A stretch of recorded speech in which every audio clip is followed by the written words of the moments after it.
This is a voltmeter that I made as a preview for a future project.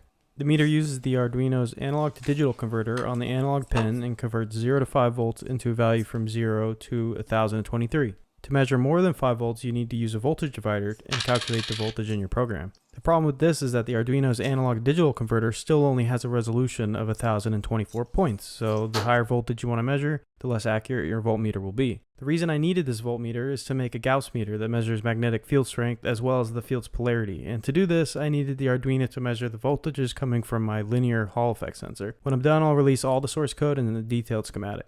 Thanks for watching.